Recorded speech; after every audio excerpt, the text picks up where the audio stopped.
or something? What was that crap you were just playing there? Ladies, it was something to wake us up after you just bored us. James Dollar from the UFC. We're going to get right into it. UFC Live on Fox. Rashad, Phil, Chael, Bisping, Maia, Weidman. Kim, let's get right into the questions.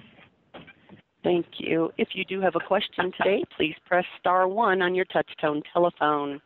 If you are using a speakerphone, please make sure your mute function is turned off to allow your signal to reach our equipment.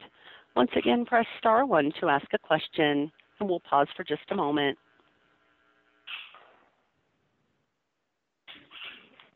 Our first question today is from Franklin McNeil from ESPN.com.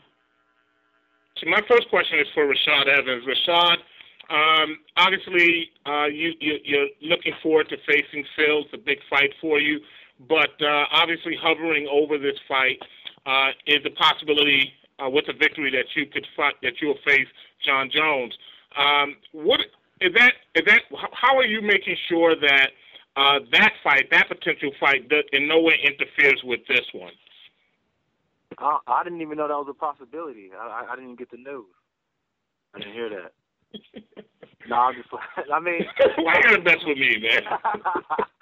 Nah, you know what? Honestly, when it comes down to it, this is my title fight right here. I can't look past Phil in any shape or form. So the whole John Jones talk and what could potentially happen if I win this fight or whatever, it really don't matter. You know what I'm saying? It really doesn't matter. Everything is contingent upon my performance next week, and that's the only thing that I can even think of right now is my performance next week. And my next question is for Phil. Phil, we all know what type of wrestler you are. You're an A-list wrestler. There have been questions about your stand-up. Is that something you've worked on to improve?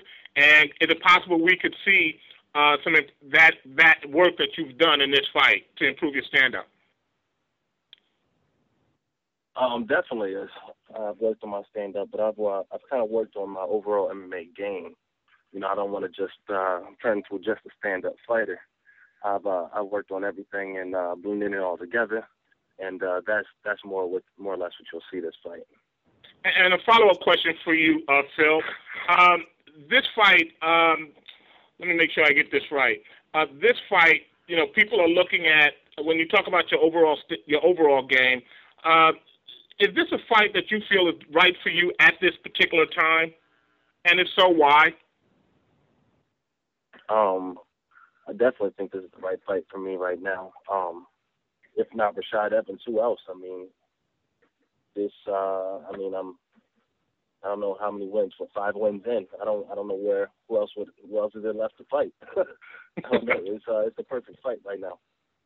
Okay, thanks a lot, guys. I'll ask my other questions later. And just a reminder, it is *1 if you have a question today. We'll go next to John O'Regan from Fighters Only magazine. Oh, first question's for Mike. Mike, can you hear me? How you doing, John? All right. I'm good, thank you. Well, right, so talk us through. You think you're fighting Demian Maia, you get a phone call, and it's Dana White saying you're going to be fighting Chael Sonen, and the winner is going to get a shot at Anderson Silva. What's your initial reaction? Yeah, well, I'd finished my morning workout and I was just having lunch.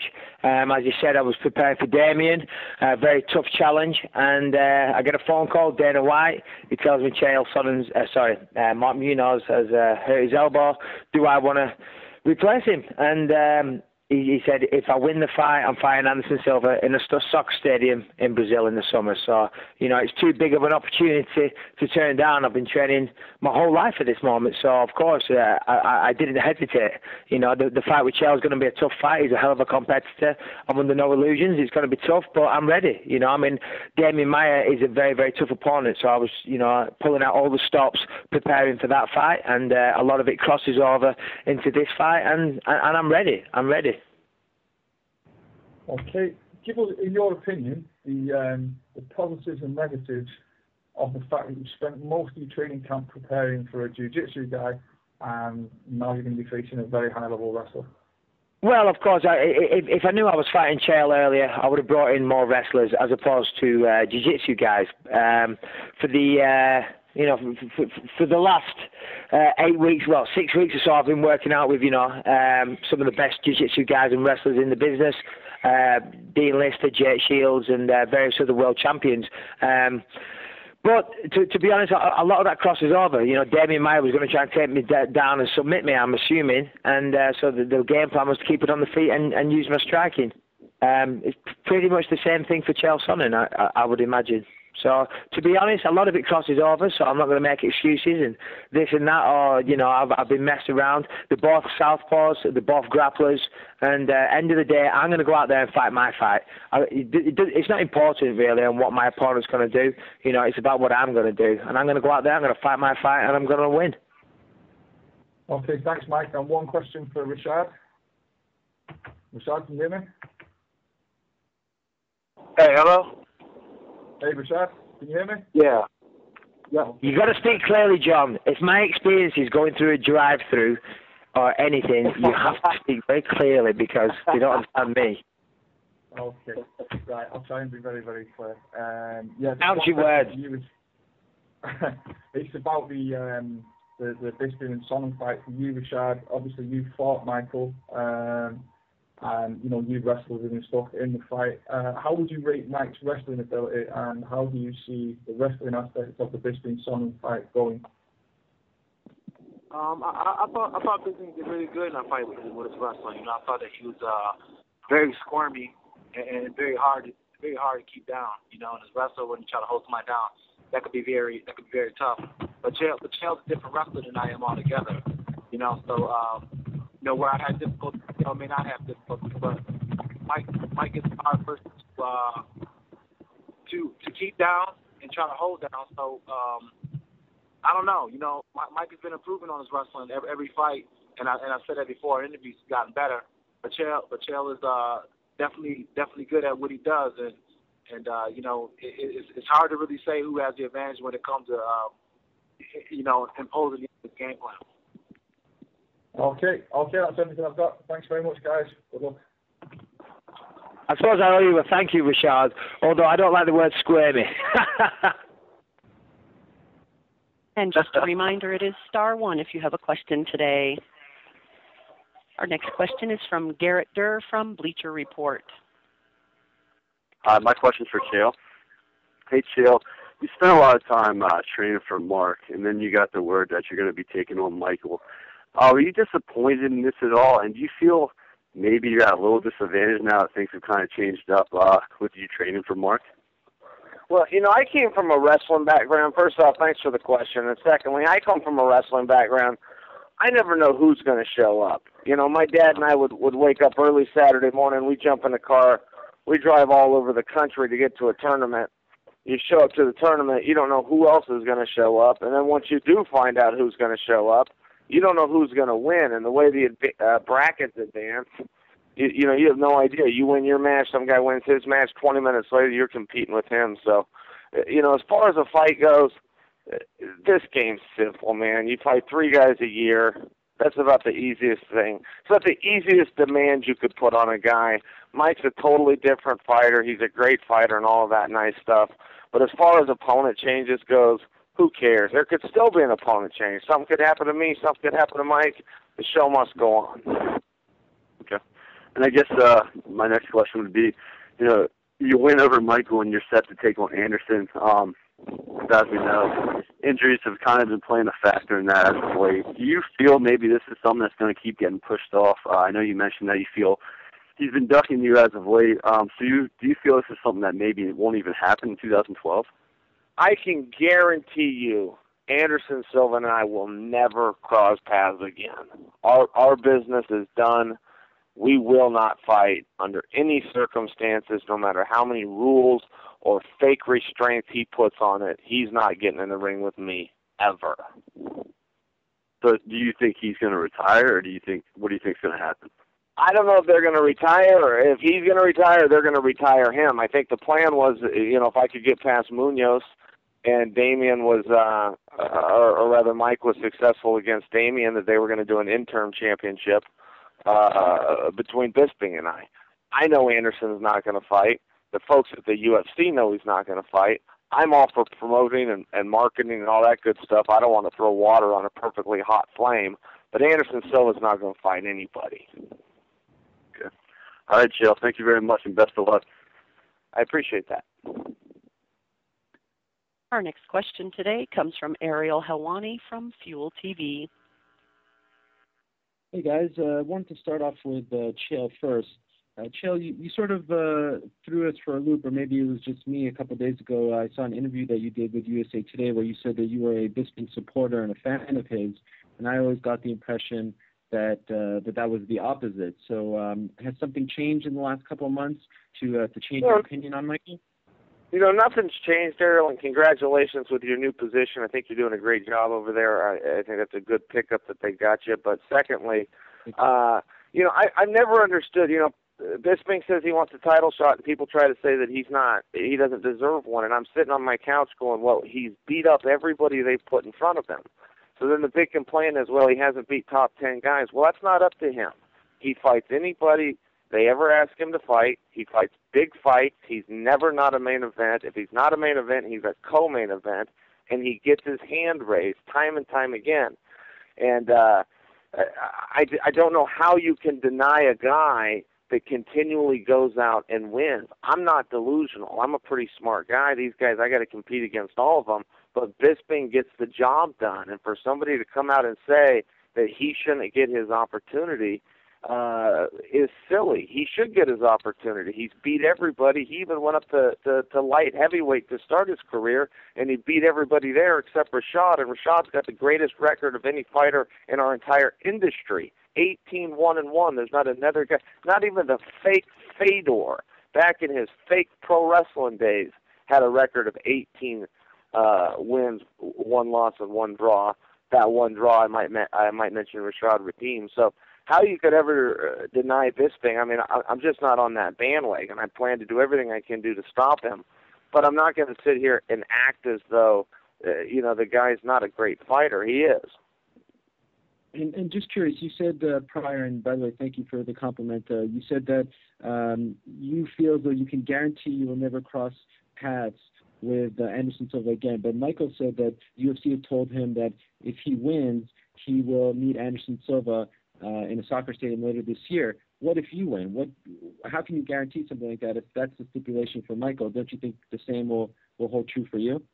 Yeah, I think that they're sincere. I think that they mean it, but I can tell you behind the scenes they tried to put me and Anderson together 4 times, and 4 times he said no. I called him out publicly. If you call out a Brazilian publicly, you're going to be fighting that Brazilian. That's in their culture. And he sat there and covered his mouth and hid behind Charles Barkley, which was a smart move. It saved him a trip to the hospital. But Anderson Silva is not going to fight me. I don't believe he's going to fight Bisping. I don't believe he's going to fight again. That's my personal opinion. What I know as a fact is he's turned me down 4 out of 4 times, and he even said no to Lorenzo Fertitta's face. Face to face, not over the phone. Lorenzo brought him out, sat him down, said, this is the fight we want, and Anderson said no. All right, and just a question for Michael. When your fight with Demian was first announced, and we knew obviously that Chael was on the card, no disrespect to Mark, but a lot of people were saying, gosh, I wish we were seeing Chael versus Michael. Did you feel the same way? Did you think that was the fight that more people wanted to see, and now are you happier with the way things turned out for you? Well, you know, for me, I'm always looking for the biggest fights possible. A fight with Demian, you know, was a very, very tough test, and he's a hell of a fighter. When they offered Chael Sonen, as I said earlier, I jumped at the opportunity. I want to be involved in the biggest fights possible, as I said, and this is a bigger fight with bigger ramifications, you know. Chael's widely regarded as probably number 2 in the division, and you know, and people do say that, you know, I haven't been fighting the top guys. Well, here we are. Outside of the champion, this is the number 2 guy, and I jumped at the opportunity. As I said before, I'm in shape. I've got no injuries. I'm on weight. You know, it's all there. You know, if I win, fantastic. If I lose, a lot of people say, no, you shouldn't have taken the fight. You know, you should have stuck with the original game plan. But the thing is, if I lose, I don't deserve a title shot anyway. You know, so it's all there for the taking. It just depends what happens next week. Thank you. And just one more for Demian, please. What are your thoughts on how everything turned out? You were fighting in a big fight against Michael, and now you're fighting against Chris. Also a very tough guy, but obviously not as well known as Michael. Are you pleased with the way things turned out for you? Yeah, that was crazy. In 2 hours, they told me I was not going to fight anymore. And after 2 hours, okay, there's Chris. He accepted the fight. I said, okay, good. And I think he's not so known like the other guys, like Chael and Mike, but he's tough. As the guys, maybe not so experienced like the guys, but he's very tough. He never lost. He's a good wrestler. And the thing is, like, I was preparing to fight a striker like Mike.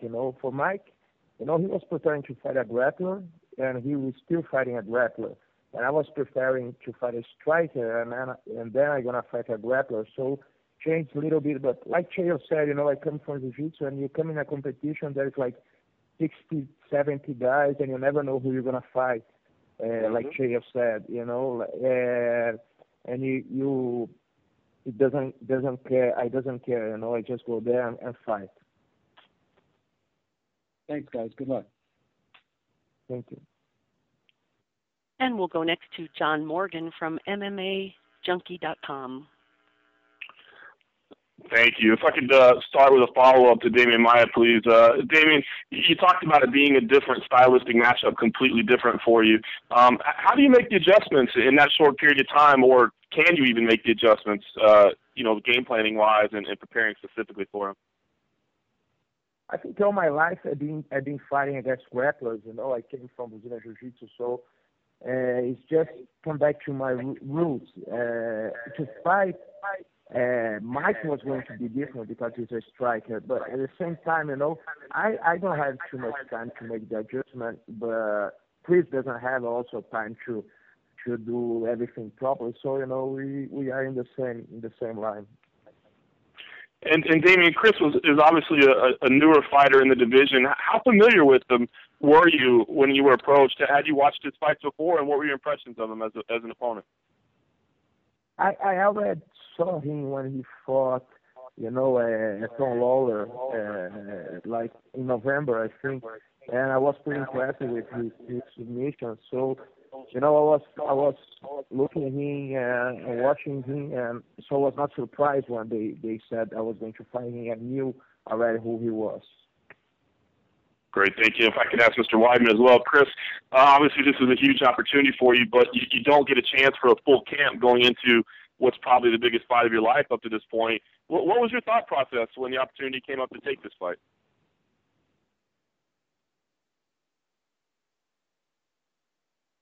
Chris, I think you got the mute button still hit, brother. You guys hear me now? Yep, we hear you.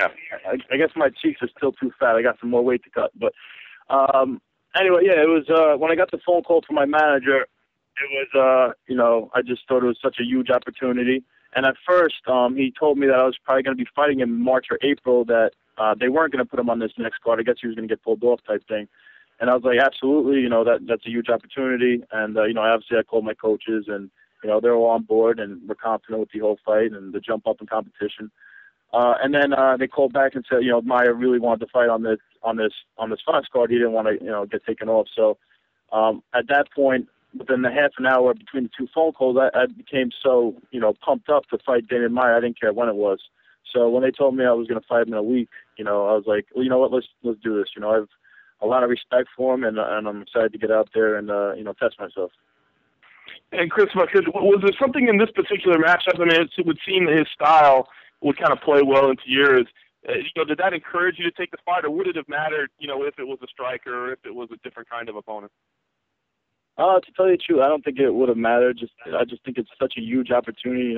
We only live once.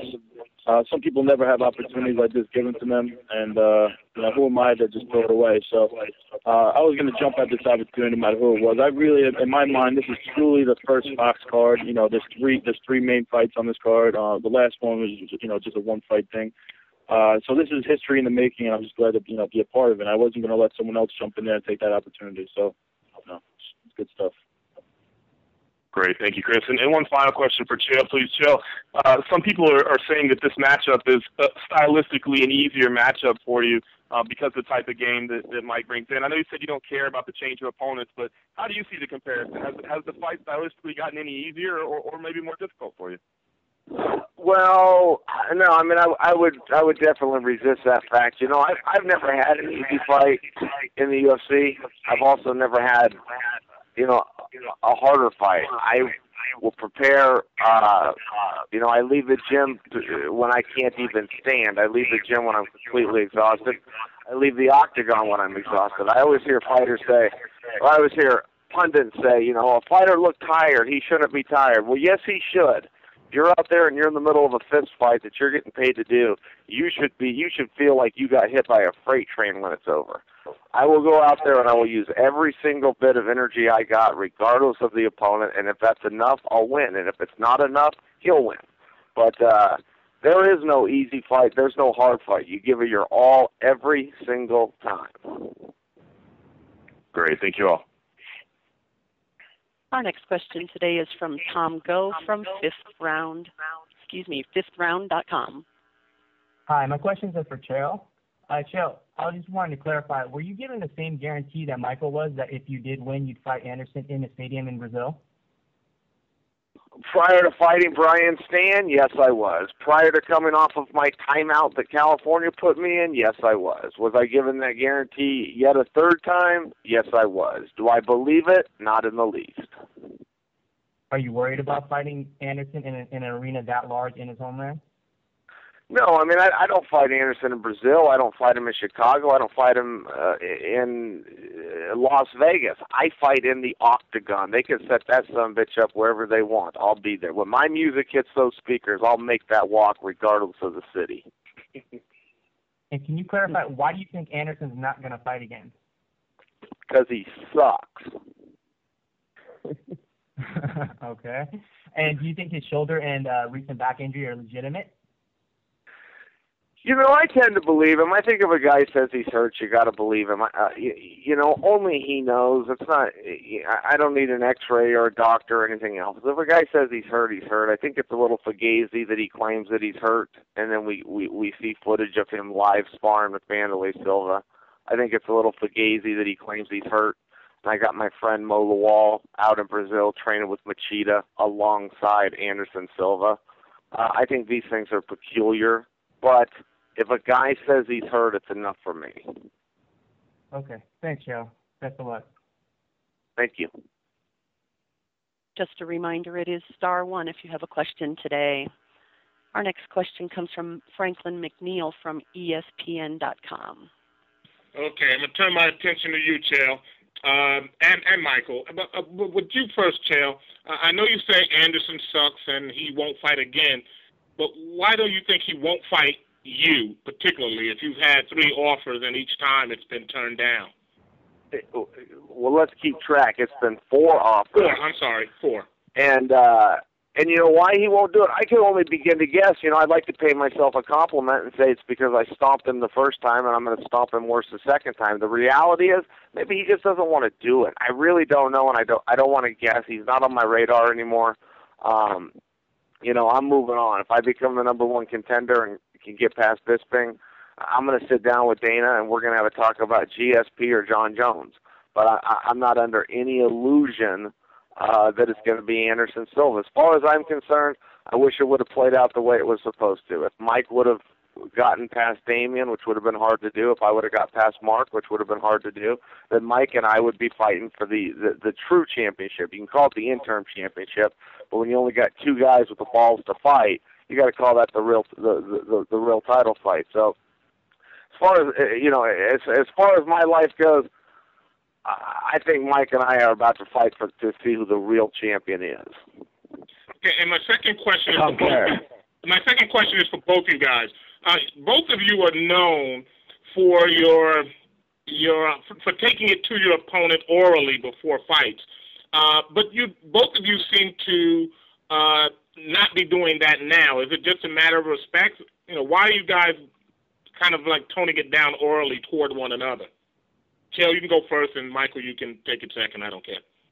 Well, I don't know that we're doing that. The fight just got announced. I mean, this got sprung on us. I don't know the timeline, but I want to say about 3 days ago. This is my first media opportunity since the fight got announced. So, it's first things first. Before you go pick on Michael Bisping, you got to get ready for Michael Bisping. And he brings a lot to the table.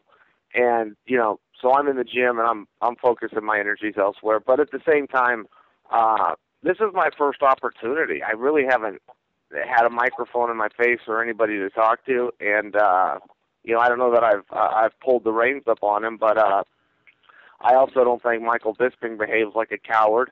I don't think he carries himself in a shameful way. I don't think he wears pink T-shirts, earrings, and crooked hats. I don't really see a lot in the guy that I don't like, so I'm not going to go out and make something up.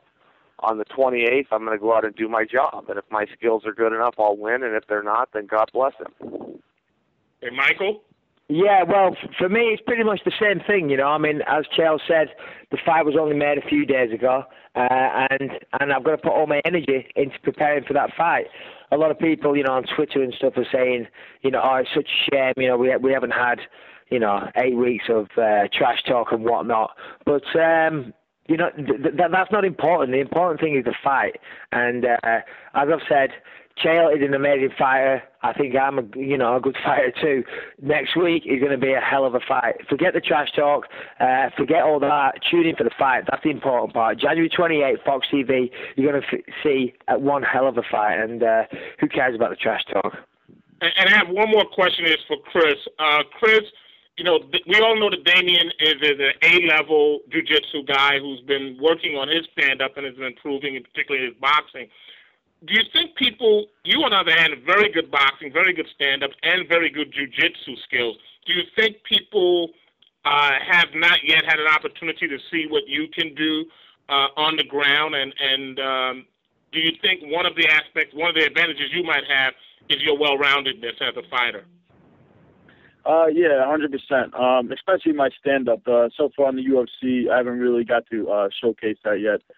This might be one of those fights where I do. It might be one of those fights where I don't. But I'm an MMA fighter. I'm a wrestler. I'm always gonna start the fight, obviously standing. And if takedowns are there, I'm gonna get my takedown. And I'm always gonna be looking to pass. And I'm always gonna be looking to look for submissions, no matter who I'm fighting. So it's gonna be pretty much the same deal with that. But I'm excited to show off, everything, and obviously everyone has a lot of respect for Demian Maia, as do I, and especially with his ground game, and I'm excited to see where I fall with that. So. Okay, thank you, guys. Thank you. And we'll take our next question from Kevin Richardson from the Baltimore Sun. Mr. Richardson, your line is open. Yeah, can you hear me? We hear you. Okay, and this is for Rashad. Rashad, how different has it been preparing for this fight with the Brazilian gym versus the Jackson gym? Oh, that's a great question. I've been wanting Rashad to answer the same thing. It's a little bit different in respect to the fact that we do a lot of jiu-jitsu, of course, but I mean, more than anything, Mike Van Ars is the head coach, so we make sure we still stick to, the fundamentals and things that I'm good at. One thing I learned a lot as far as competing in the sport is never get too far away from what you're really good at, your bread and butter. I mean, I can't say I can't become a drastically better stand-up fighter than I am right now, but I never can forget where my discipline lies and where I'm strongest at. So with that said, I do a lot of jiu-jitsu, but my focus is still on my wrestling. Awesome. And this is for Chael. Chael, in the light of a number of fighters over the last several months been testing positive for PEDs, what do you think the UFC needs to do to eradicate that from the sport? Well, I'm not sure there's a lot that they can do, and I don't know that there's a lot that get popped in our sport. One thing that we do a good job of in our sport is we test guys. You've got all these other sports that don't ever test. We test guys every time, every show. And I think there's a tremendous misunderstanding, and I went through this myself. Illegal versus banned. There are plenty, pages, phone book-sized pages of perfectly legal substances that you may possess, you may ingest, you may have right in front of a police officer that are still banned for the sport. And that's where the big confusion comes in. Guys are getting popped for stuff, and they're going, wait a minute, that's illegal? I had no idea that was on the banned list. So I think something that fighters need to do more than the UFC is educate themselves on that. Illegal doesn't just mean illegal. There's a banned list, and that list is extremely sensitive, all the way down to Tylenol and caffeine. And so for a guy to test positive for something banned, let's please make sure that we understand that doesn't mean he took anything illegal. And the real trick is it changes state by state. You know, what's good in California is not good in Las Vegas, or rather Nevada. What's good in Nevada is not necessarily good in Chicago. So fighters really need to be proactive, take that into their own hands, you know, and make sure that they understand. Just because you buy it at GNC or just because a doctor gave it to you doesn't mean it's not banned. Banned and illegal is not the same thing.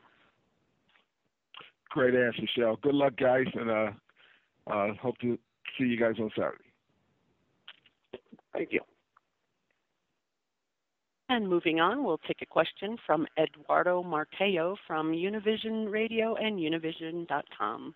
How many times did you have to practice saying that name before you read it out loud?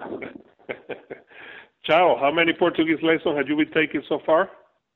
Several, my man, several. We can do this in any language you want. Okay, later on we'll do it in Spanish, which is my language. Fair enough. Okay, the question is for Rashad. Rashad, now that you've been training with the Blackzilians in Florida and you have a few guys, how big do you think your gym and your group will become inside the UFC, inside the MMA world? I think that, you know, with the hard training and stuff like that, and with the athletes that we got, I think that we're going to start to make our mark in the sport. You know, one thing that we do is we work really hard in the gym, and you know, when you work really hard at the gym, it shows in a fight. But you know, more people start to take notice, and more people want to come on board when people start getting more successful, and they hear what we got going on in South Florida. So I expect our group to grow pretty much a lot. Okay, thank you, Rashad. And Chael, good luck on Saturday. Actually, tomorrow, I'm sorry. Thank you very much. Thank you. This one goes on. Our next question today is from Ariel Helwani from Fuel TV. Thank you, Ruff. I had another question for Rashad. I just wanted to know, Rashad, what your reaction was when you heard that John Jones said that he wanted to come back sooner rather than later. And for a moment, did you think that, you know, here we go again, I may not get a chance to fight him, they may book him against someone else, et cetera, et cetera? You know, that's up to John. You know, John is a champion, and right now he's on top of the world, so I guess he gets to make those choices. I'm trying to get to where he's at. So, you know, with that said, you know, I don't own any spot. You know, I've had the privilege to be, you know, said that I was the number one contender a couple of times, but I'm still yet to fight for the belt. With that said, you know, if you know the UFC has another contender they want to put in there, you know, to make the show go on, then that's by all means what they have to do. But that does not stop what I'm going to do, and that's going to keep on winning. And eventually, no matter what, I will get a title shot. And for Phil, it seems like every time Dana White talks about this matchup, at least now, especially since Henderson turned down the fight against Little Nog, it seems as though if Rashad wins, he will be the number one contender and he will face John, but they are not yet committing to you being the number one contender if you beat Rashad. Does that bother you at all?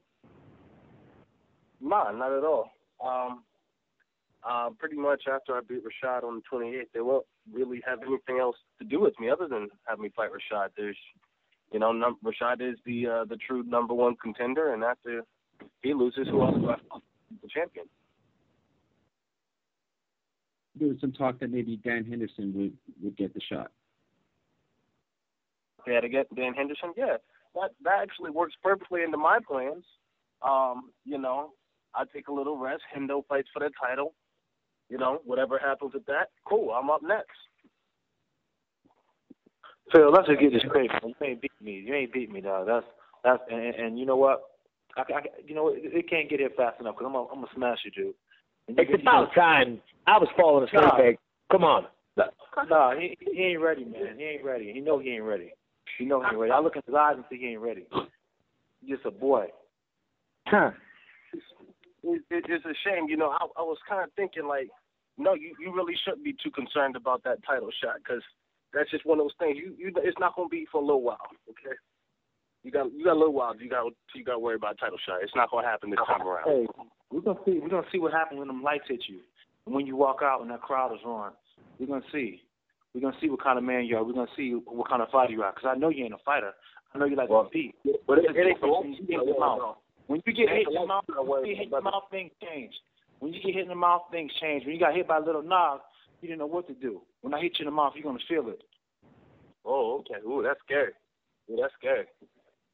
Mr. Helwani, any further questions? Actually, yes. I just wanted to ask Rashad a follow-up. Considering that some people have said Phil doesn't have the resume that you're surprised when they booked you against him, do you think that he is someone who deserves a shot against you? Yeah. I mean, you know, come one, come all. It don't matter who they put against me. I got to beat them all the same no matter what, no matter how they stack them up. So if Phil's next in line, Phil's next in line. But, you know, the fact that this kid really thinks he can beat me kind of bothers me now. What do you mean when you say that he's not a fighter? What are you trying to say there? Look, there's some people that will fight if they weren't getting paid to fight. And I'm one of those people. Phil is not one of those people. You're absolutely right. I'll be pushing the pen. But since I get paid to fight, looks like you next. All right. Well, there's a difference with the mindset. You're going to find out what the difference in the mindset is. But the difference in mindset is that I have multi. You're gonna find a difference in mindset. That's all I gotta say. You're gonna find a difference in mindset. And right now, you can say what you want to over the phone, but when we get in that cage and you can't get out, we're gonna see how you feel then. Oh no. And I'm gonna remind you too. I'm gonna remind you. Under your own power, Rashad. Not beating your face. You're gonna be walking off just right when that boy walks on field with your arm over somebody's shoulder. With every shot, when I'm on top of you, I'm gonna remind you with every shot what you said. Remind you with every shot what you said. All right, guys, this is Dave. I'm jumping in. That's the end of round one between Evans and Davis. And we are going to go ahead and wrap up today's call. I got to be honest, guys, I had a lot of fun with today's call. UFC on Fox, 8 p.m. Eastern, 5 p.m. Pacific from the nearly sold-out United Center in Chicago, Illinois. It'll be 8 p.m. Pacific. Again, 5 p.m. Pacific. On Fox, 8 p.m. Eastern, 5 p.m. Pacific. Don't miss that. And then tonight, ladies and gentlemen, UFC makes its debut on FX, 9 p.m. Eastern, 6 p.m. Pacific. Melvin Gillard against Jim Miller in lightweight action. All kinds of good news today. Tickets for Strikeforce in Columbus on March 3rd are on sale now. They start at just $25. It's Miesha Tate versus Ronda Rousey for the championship. That's going to be a great fight. And also some really cool news. UFC 143 will be available live and in 3D in over 100 theaters across the country. Tickets are on sale now for that at UFC.com/3D. Want to say thank you to everybody who joined in for today's call. Rashad Evans, Phil Davis, Chael, Sonen, Michael Bisping, Demian, Maia, and Chris Weidman. Thanks again to the media. We will see you later tonight in Nashville, and then on to Fox for UFC Evans versus Davis from the Chicago United Center, January 28th. Thanks again, guys.